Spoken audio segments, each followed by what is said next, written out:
Hi, this is Stephanie Miller from The Stephanie Miller Show. Please enjoy this exclusive clip from my show on Political Voices Network.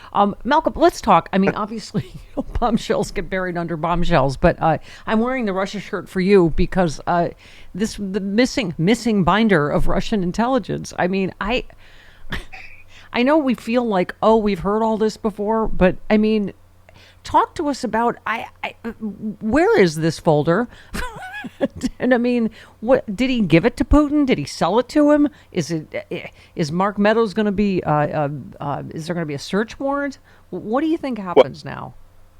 Well, see, the thing is, this is where, my head explodes. If you guys who aren't watching television, I literally have my heads in my hand. Mm-hmm. This is not just intelligence, okay? This is all the intelligence in a binder related to the Trump-Russia scandal. Yeah. The investigations, the sources, original real name sources, and methodologies that the U.S. intelligence agencies collected their information and then came to the determination that Russia was involved in the 2016 election and influencing other operations. This binder is not just, most intelligence that these guys see is not printed out. It's on a computer screen and they read it, soft copy. This was a hard copy printed binder. In other words, proof, real proof, all right, to whoever is handling that document. I just want to point out that Reality Winter. Yeah, Winter, right. Prison 5 years for one single sheet of paper. Yeah. And we're talking a huge binder. Yeah, 10 that inches Cassidy thick. Hutchinson said Mark Meadows was the last person with it. It was under his arm.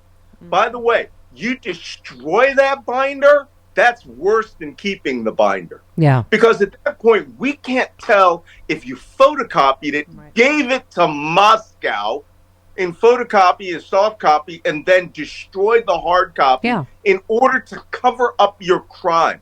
Yeah, I would gave them sources, methods, names, right? I mean, this is raw intelligence. I'm going to guess, Malcolm, it confirmed. Or kill any source that ever collected information, whether rumor or not.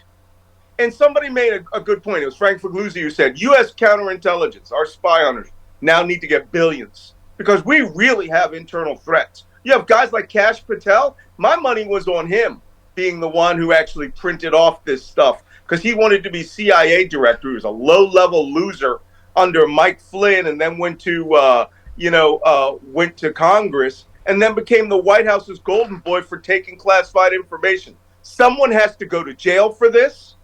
And if it's Mark Meadows, make that mother sing about everything else. Yeah. Then get a guilty charge out of him for stealing that. Because I think, didn't Cassidy Hutchinson say he would burn things routinely in his fire? Yeah, and Trump confirmed he had it, not just Cassidy Hutchinson. Yeah, he threw his ass right under the bus. Mm-hmm. So, Malcolm, we're just lay people here, but it seems clear that if this exonerated him and proved Trump-Russia's a hoax, he would have released this. Like, clearly, this, I assume, mirrors or echoes what was in the Mueller report and in the Republican-led Senate intelligence report. Well, allegedly, he supposedly did declassify most of that information, but was already in the Senate intelligence report.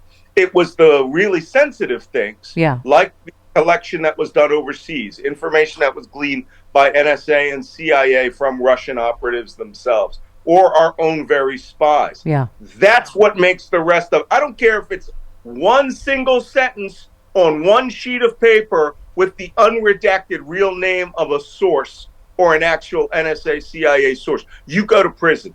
Yeah. We're going to find out because you know what? Now it's in Jack Smith's interest to find out who took that binder. Oh, yeah. Maybe he's had somebody on it, but maybe he's working his way around and he's using it as the sword of Damocles over Mark Meadows. So you think it's part of Jack Smith's you think it's part of Jack Smith's documents investigation or a separate? It would have to be. Because if this story's been out there, the binder is every time you print classified, right? There's a barcode embedded in the print. And if it disappears from the pipeline, from the system, It's possible Smith was letting it run, the regular investigations run their course and looking for that classified. But now it's out that it's been 2 years, and Mark Meadows is the last guy to have it. And Senate, and that they briefed, going to prison. and that they briefed Senate Republicans. I mean, what's your reaction to that 2 years ago? I mean, this party, huh? And they kept their mouths shut because they knew it would be immediately damaging to Donald Trump. Yeah. It's extraordinary. This is the thing the founders didn't envision, right? That this entire party is just made up of cowards and traitors. I mean, you think back to the Republican platform. The only thing they changed was about Ukraine. What's happening now? They're not sending any aid to Ukraine. I mean, it's just, Putin's talking points one after another. It would be almost the equivalent of the founding fathers finding out that 7 of the 13 colonies or 6 of the 13 colonies thought that, Benedict Arnold was just being an entrepreneur by selling the country, and thinking maybe we can have better relations with Britain after we betray the entire revolution.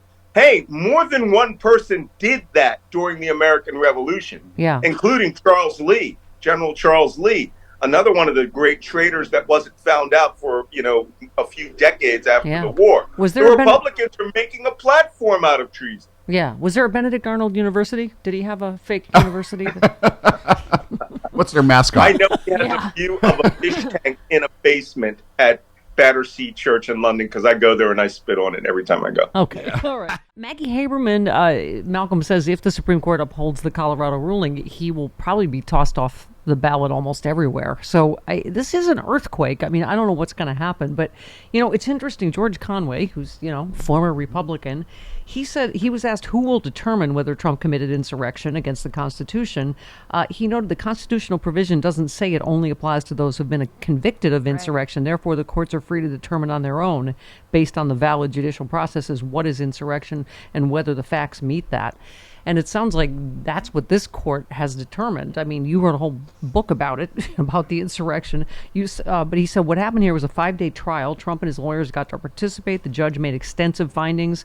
A judge that actually ruled for him on a bogus ground found that he engaged in insurrection. Found this not just by a preponderance of the evidence, which is your lower basic civil court standard, but by clear and convincing evidence, which means it's way more likely than not. It's very strong evidence. And you don't see dissent challenging those findings. In fact, there's no basis to challenge it. There's no dispute. We saw it on television. We know what happened. He fomented. He engaged in insurrection. He wanted this to happen. Not only that, there's another provision in Section 3 that talks about giving aid and comfort to the enemies of the Constitution. He did that. He was an enemy of the Constitution. It seems pretty clear to me. Yeah, of course it seems pretty clear to us. The real question that's at hand here is, are the really, really big money people going to have some private fireside chats with Clarence Thomas,